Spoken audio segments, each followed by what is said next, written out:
Welcome to today's episode of the Working Wisdom podcast series, brought to you by the C.T. Bauer College of Business at the University of Houston. We're having a conversation about work-life balance, how to navigate and overcome challenges within your career, and how to make business more accommodating to a diverse workforce.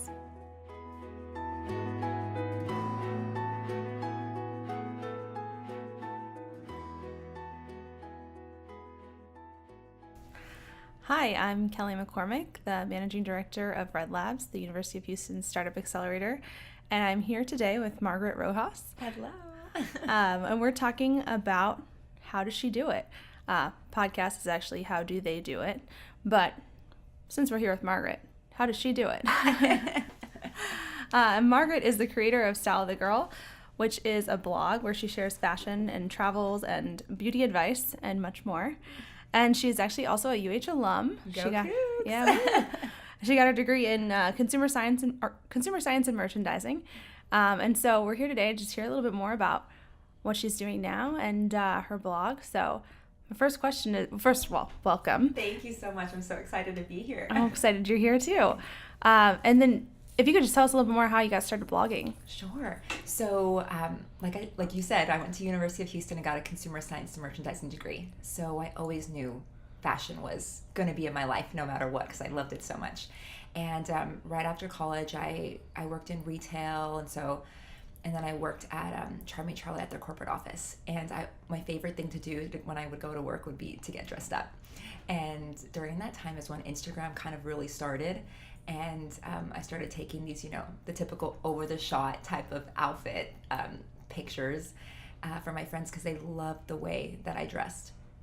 So eventually, after a few years, my friends said, Margaret, why don't you just start blogging? Why don't you have this different venue where you can show different views of your outfits, you walking, so it's a little bit more organic and more you versus than just a picture in your backyard, up against your brick wall. And for the longest time, I was like, there is absolutely no way. Why would anybody want to look at me? Because there's so many other girls out there that are doing the same thing. And finally, in January 2015, out of the blue, I just said, Margaret, you're going to go ahead. You're going to do this. So I got my domain, and within 1 week, I already had my first blog post out. So, but yeah, it's been a little over 3 years now, and it's grown so much. It used to be just this little avenue of inspiration, which it still is, but now I'm really making it into my own little, not only hobby, but a business. And that's always very exciting. So yeah, that's great. Yeah. I know that blogging and fashion are all very creative. I'm wondering, how do you get creative inspiration for your blog posts? Because I mean, I follow Stylethegirl, and I see you post pretty often, and I'm always impressed with being able to come up with new creative ideas. And so, how do you do that? What's your process for that? So honestly, some weeks or some days, the juices just start flowing. Whether it's planning for the season, and it actually helps now because spring is pretty much summer will be here probably next week for Houston because our weather's crazy. But it's always planning ahead and also just being as real to my followers as possible. So with mommy life, with everything that I do, I can plan so much, but I just try and be in the moment as much as possible. And when it comes to outfits, there are times, a lot of times, at least twice a month, I will go and shoot looks before I even plan it. So I'm like, okay, well, it's the beginning of March. I need to start planning for spring looks or even bathing suits because now's the time people are going to be getting ready for spring break or just ready for the summer and planning all their activities then. And then just daily life. If I'm out with my friends, with Sophia, and we're having brunch, I make sure to shoot that. Mm-hmm. So take a quick photo on Instagram on my phone and post it because it's just organic. It's more real life, and I try and show that as much as possible. So it's a little bit here and there, but that's the way that I normally do it. No, that's great. I think that translates very well when people are more genuine and authentic. You can really tell that in an Instagram post.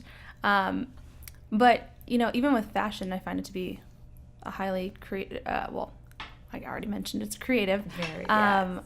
But where do you look for new trends too? Because Sure. I mean, my fashion taste is like whatever's going on at Marshall's. Yeah. So I'm usually about Who like doesn't 3 love years. Marshalls? Marshalls, TJ Maxx, like those are my jam.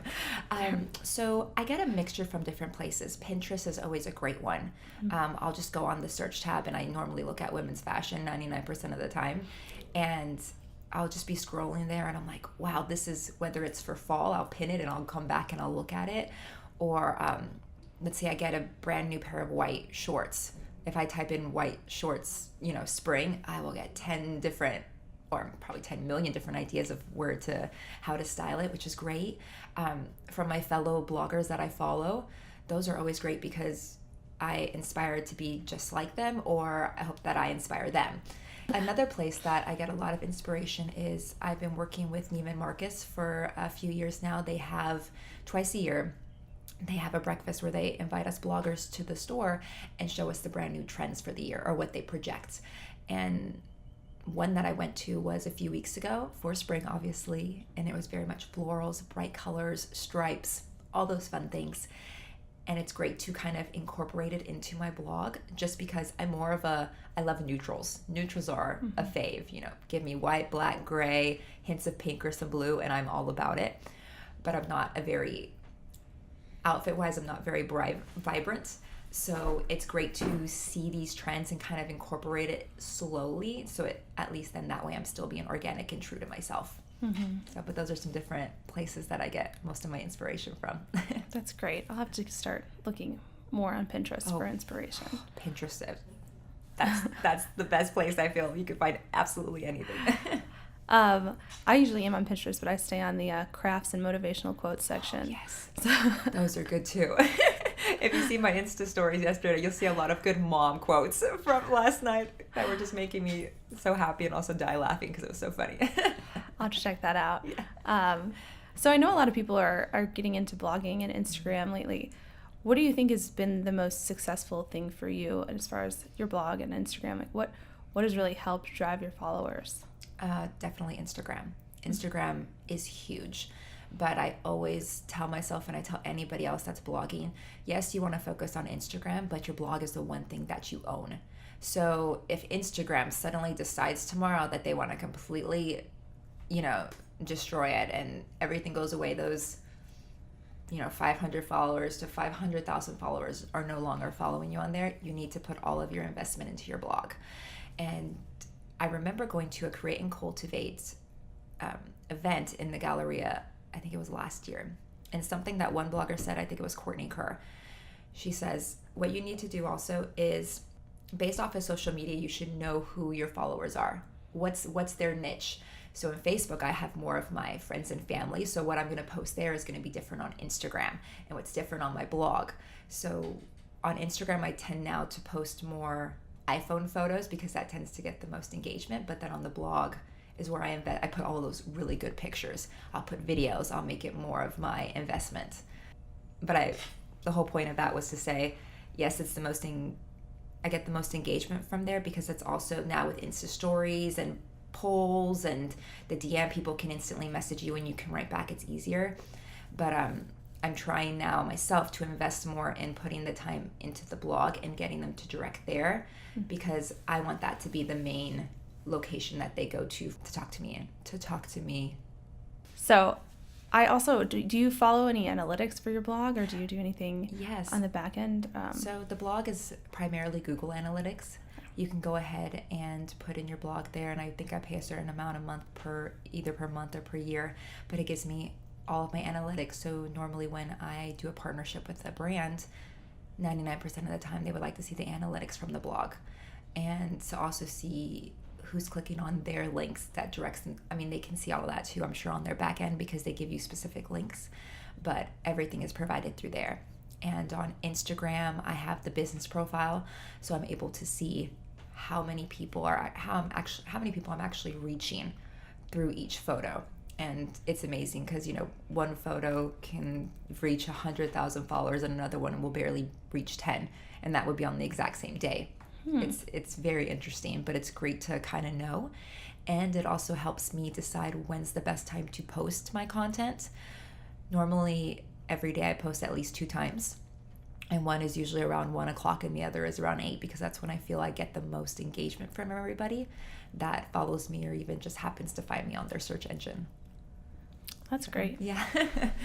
It's good to know. It is good to know. Especially, I feel like there's so much going on with Instagram. You can find followers but more organically with the hashtags and just engaging with people. Yes. But knowing how the hashtags and the content and the photos actually sit with all of your followers, I think that's really helpful.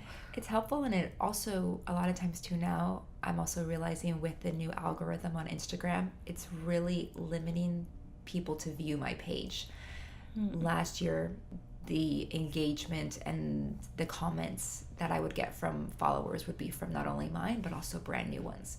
And it's interesting with the business account, you can really see, okay, 1% of my followers are reading my stuff at this point in time, or 5% of new users. I'm reaching out to new users. It's kind of sad because since Instagram is such a big portal of mine, that's why I'm trying to push more to the blog a little bit.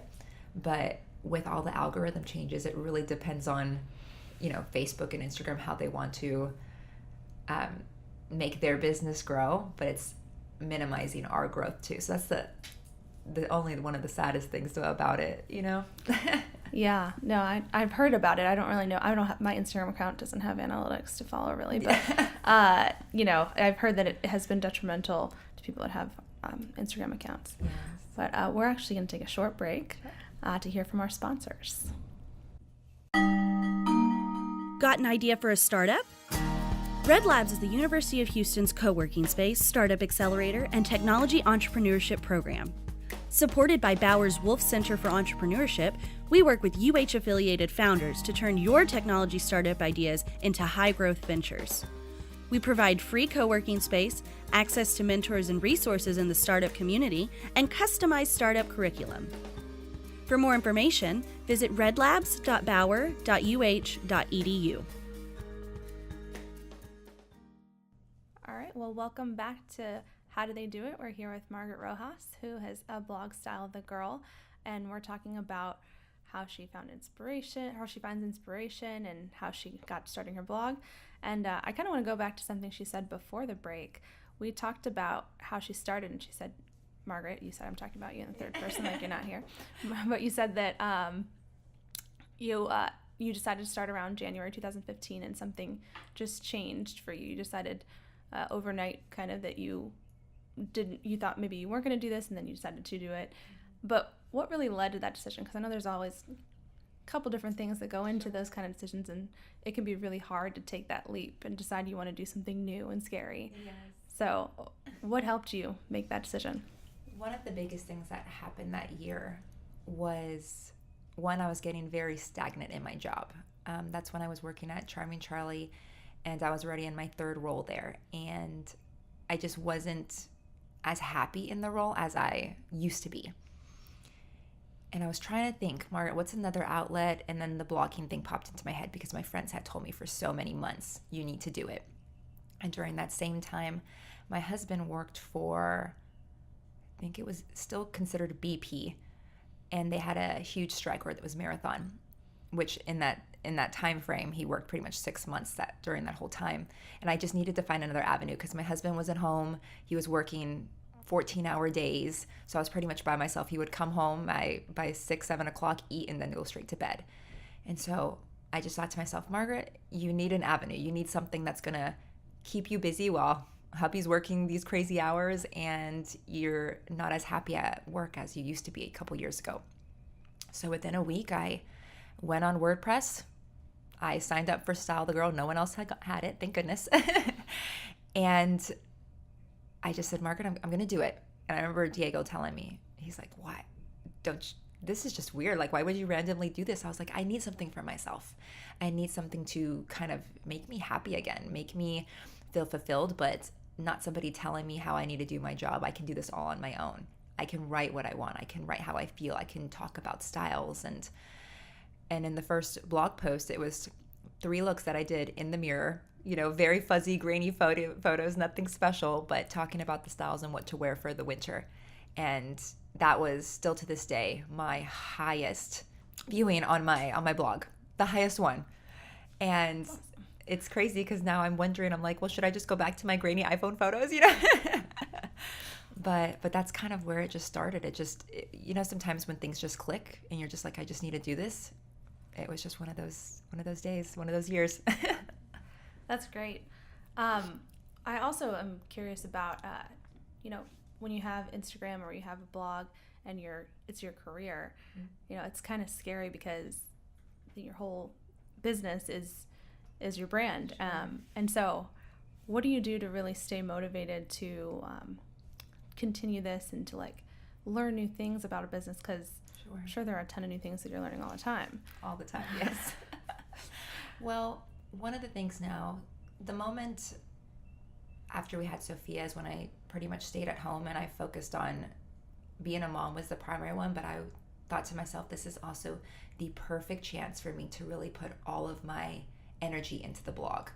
Because whenever I was working, I would pretty much do it when I had a couple of free times, or if it was my lunch break, I would be in my office on my computer doing the blog, because that was what was exciting. That was what was making me happy. But in addition to that, my biggest motivation though is my daughter.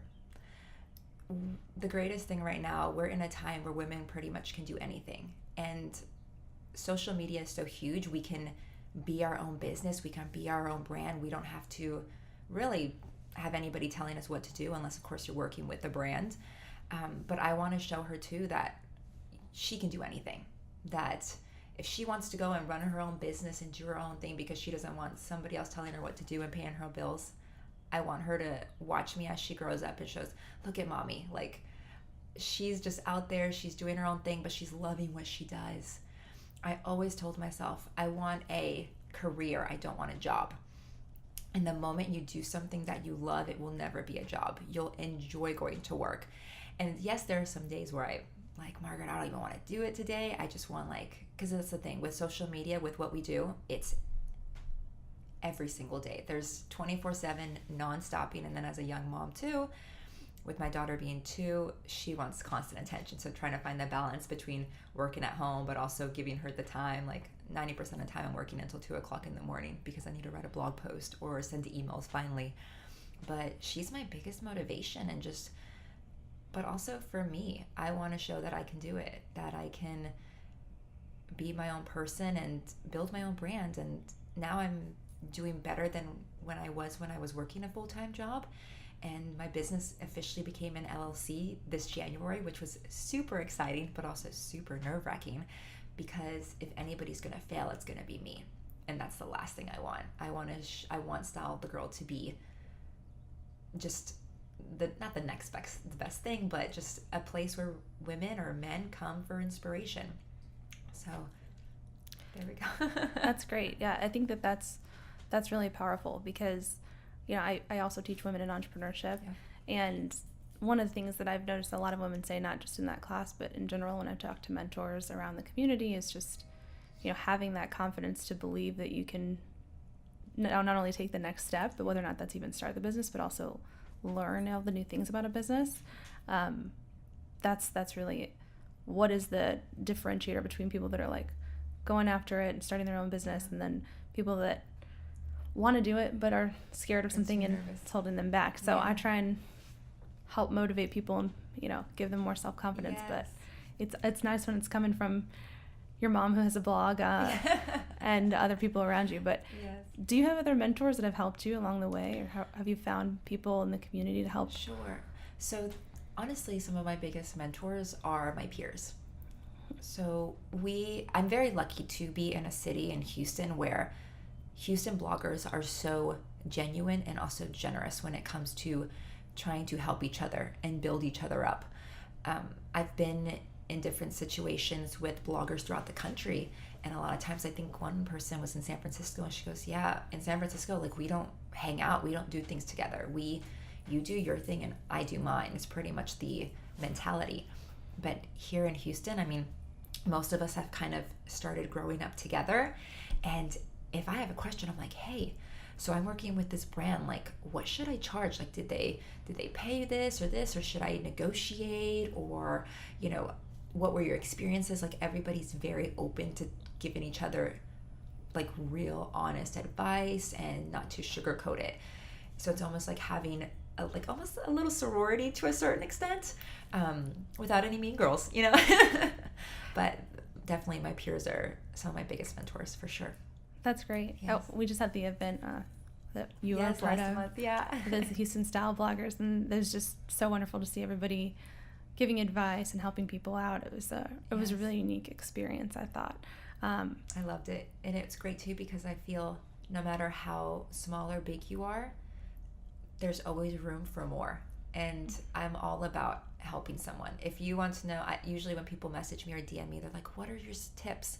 I usually give them like five main tips that I always use, or I direct them to the blog because I'm like, it's really, if you feel like this is what you want to do, I say go for it.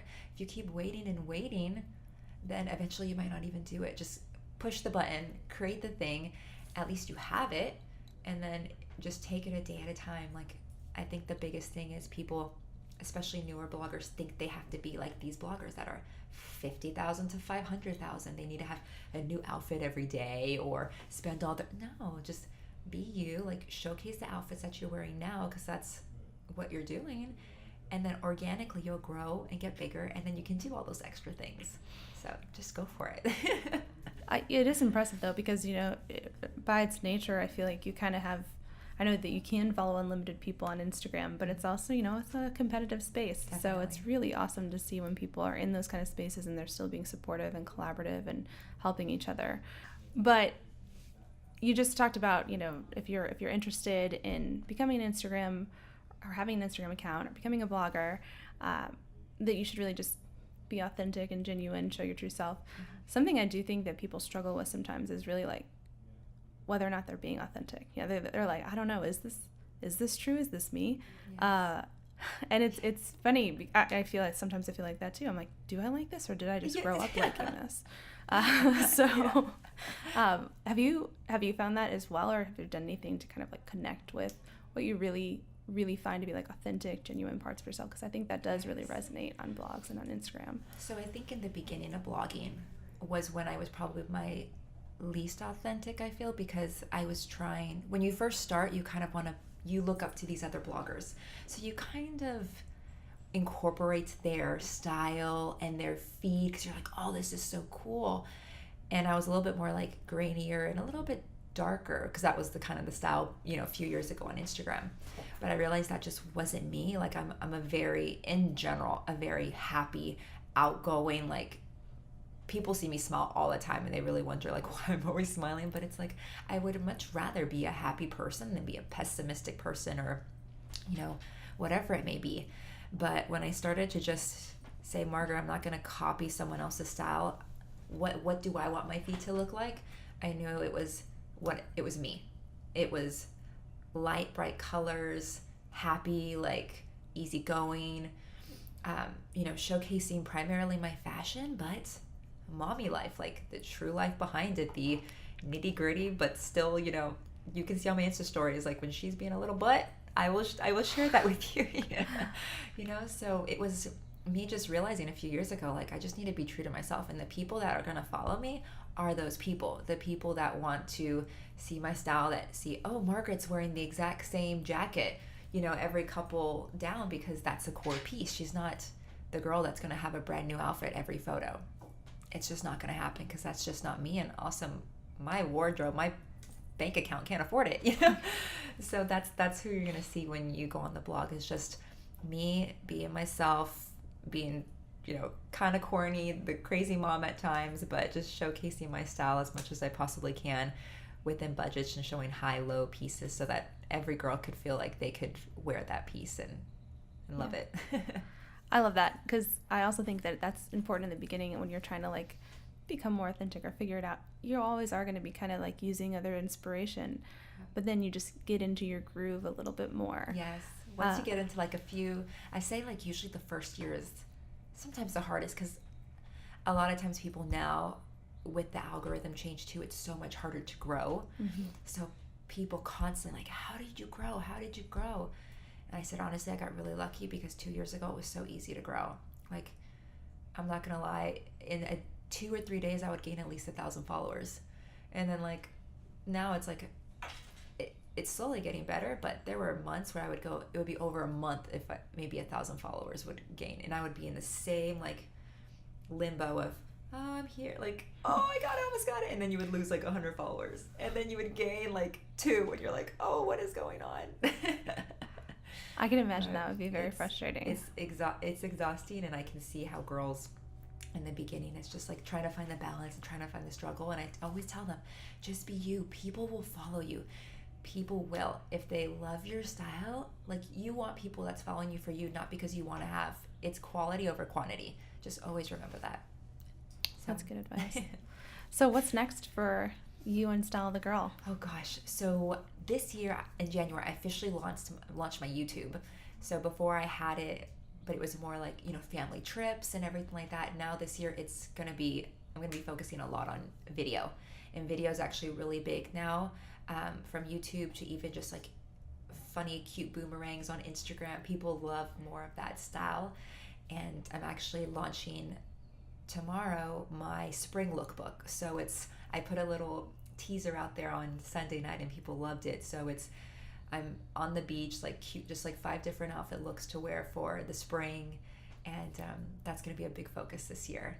And hopefully in the next, I think I told you guys last month, but within the next 2-3 years, I would love to have my own brand, my own clothing line, at least like an online, for a lot of mommy and me pieces, but fashionable mommy and me pieces. So how I always wear my leather jackets during the winter, I want or not leather, but pleather, or faux leather, I should say, that have something similar for Sophia, like very fashion forward, mommy chic and baby chic pieces. So that's my dream. That's great. That's all awesome things. I'll have to keep a lookout for the spring looks, because as I said, so fun. Yeah, my style is limited right now. Well, the great thing is all the pieces are from $30 to nothing more than $70. So I always try and show pieces that are affordable. That way you can wear it all summer long. And in Houston, you can wear that for probably 10 months out of the year anyways. Yeah. Well, we also want to know where to find you.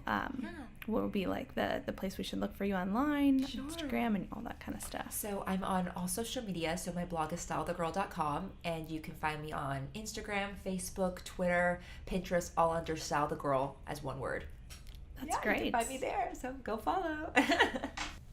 Thank you again for being here. We really appreciate it, and I loved hearing more about Stylethegirl. And again, this is How Do They Do It with Bauer College of Business.